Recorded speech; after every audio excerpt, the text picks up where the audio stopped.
Joining me right now is CES Bantamweight Andrew Whitney. Andrew, how are you feeling today? I'm feeling pretty good. How you guys doing? Good, man. I want to start with summer of 2019. You took on Jason Suarez at Titan FC 56 for the title. Take us into your life after that fight at the end of that year. My life was pretty much like everybody else's. The corona hit, and it kind of slowed things down for the MMA community. So pretty much that's what's been going on. I've been in and out of the gym. They pretty much shut us down here in South Florida for a long time. So I wasn't able to really do a lot of things at that time. So I kind of traveled. I went home for a little bit, and seen some family. With training, you said it was on and off. Was it frustrating? Was it something that was a welcome break? What was it for you? It was frustrating because you're not able to do anything. You're not able to make money. You're not able to fight. You're not able to pursue your career at the time because everything's on pause. So it was real frustrating. It got a little irritating at time. But going home was able to clear my head and take my family up to where I was from, and they got to see where I was from. So it was good. It was good to have a little bit of break and let some little injuries heal. I went into the Suarez fight a little banged up, so it's good to heal up sometimes.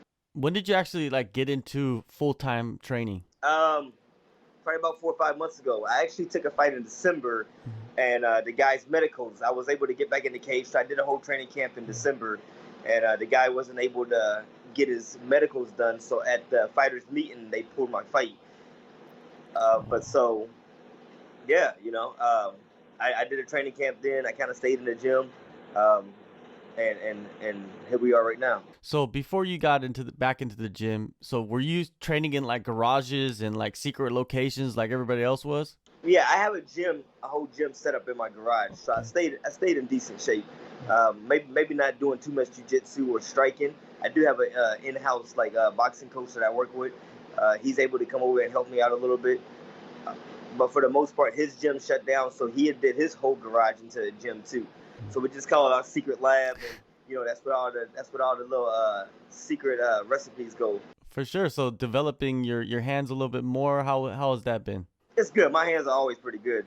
I got a lot of power in these punches. So, my stand up is a strong suit of mine, as well as other things. Definitely. So you said you went through a camp last December. It probably worked out for you, right? Because you kind of got that focus back ahead of time heading into this fight.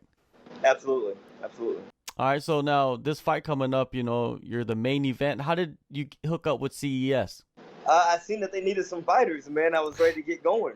So, I reached out to Pat, and Pat immediately was like, I got this guy for you. And I was like, yo, give me anybody. And next thing you know, I guess the guy that accepted the fight, he gave me 4 different opponents, and no one accepted the fight except Diego Silva. So, I'm appreciated. I'm very thankful that Diego took the fight, but I'm going to have to end Diego.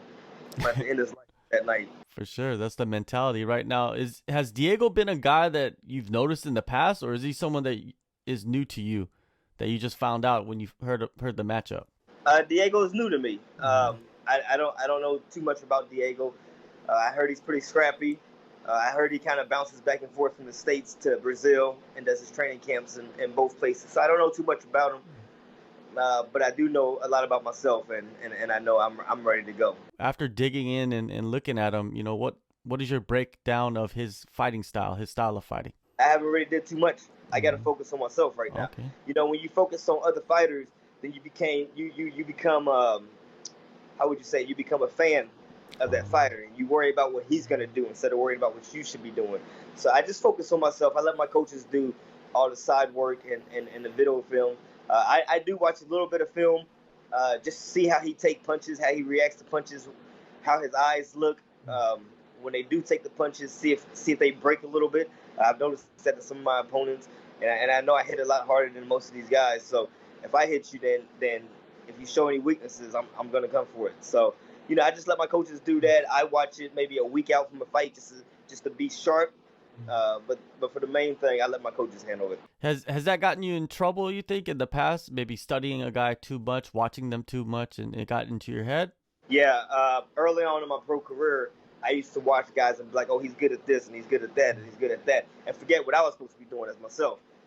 So now, I'm confident enough. I can compete with any guy in the world now. Now my confidence is there, and I know I have the experience there because that's all it is. I mean, you take a guy that's 5-0, you take a guy that's 25-5, and the only thing that makes the guy different at 25-5 is his experience in the cage. That's the only thing that's different. I mean, those guys bang it out in the gym. The 5-0 guy, there's not too much skill wise differently, but the guy that's 25-5 can put it together better in the cage. So, I'm at that level now to where I think I can compete with anybody. I think my muscle memory is good, and I think I'm ready to go. For sure. Now, with camp, how have you balanced everything out? Have you done a lot of the camp mostly in your garage, in your coach's garage, or have you been back in the gym? Have you had a lot of training partners, different bodies? No. I'm back full time in the gym. I train at Sanford MMA Okay. with Henry Youth and those guys, and we got a lot of guys that give me good work. A lot of small guys, a lot of good wrestlers, a lot of good jiu-jitsu guys. So I'm always in the gym a few times a day. I'm actually about to do another workout right now after I get off the phone with you. So yeah, I'm ready to rock. I did my sparring this morning. I don't have to go. The gym's about 25 minutes away from me, so I don't have to go over there. I can do my strength and conditioning on this side of town, and then I go do my 5-mile run, and then I'll wrap it down for the night. Wow. Now, you've been to, or you've trained at most of the big gyms in Southern Florida, it seems. What makes Sanford different? Not, I don't want to say better, but just different from everywhere else. Uh, truth be told, it's just about what applies to you. It's about where you feel comfortable at. I got brought down here to be a Black Zillion. Things didn't work out so much over there because there wasn't a lot of small guys over there. So before I went back, a guy named Rasad Baker, I had reached out to Rasad because Rasad's from like the same area that I'm from. I'm from Kansas City. He's from like 3 hours north. But we all came up on the same circuit, and he was telling me that the American Top Team had a lot of small guys. So I went over there. I loved it. I spent a couple years over there. But then once a few of my boys left, they went over to the Sanford's gym, and like Nick Lynch and those guys. So, I was like, okay, well, these are my boys. And Nick corners me a lot too, So, and now Nick's a head coach. So he's actually one of my head coaches now. So before he was a head coach, he was just one of my boys that would corner me and give me input because he's knowledgeable about the sport. And now he's one of my coaches. So it worked out good. So I just kind of follow those guys over there, and it's less drama, and you come in, you do what you do. One thing I used to hang out with a lot of fighters. Now I just hang out with my family and a couple guys that's not fighters because I don't want to talk about fighting all day long. Yeah, for sure. Yeah, it can be overwhelming, man, because it's not like other sports. Other sports, they just play, they lose, they go home, they chill out. In this one, there's devastating consequences, right, when you lose. So yeah, man. You can win 5 fights in a row in this sport and be on top of the world, and everybody loves you at one point in time. You lose one fight, and everybody like you ain't shit.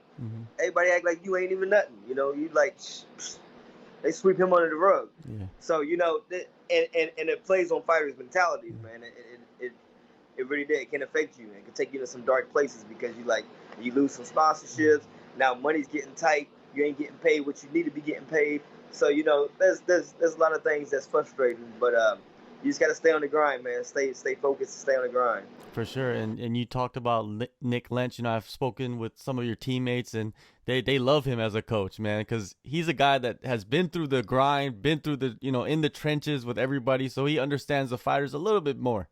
Yeah, absolutely. I mean, Nick's got a lot of fights, and you can't get more experience than Nick. As a coach. So, and like I said, he's very knowledgeable. Nick's a very smart guy. So, I mean, he sees things that we can't see. So, let him break it down for you. You're sitting on back-to-back losses. Did the time away from competition allow you to put that in the rearview mirror and start fresh? Yeah. I feel like myself again. I feel like all cylinders is pumping at the same time. I feel like my blood got ice back in my blood. I found a new reason to train, and my motivation's back.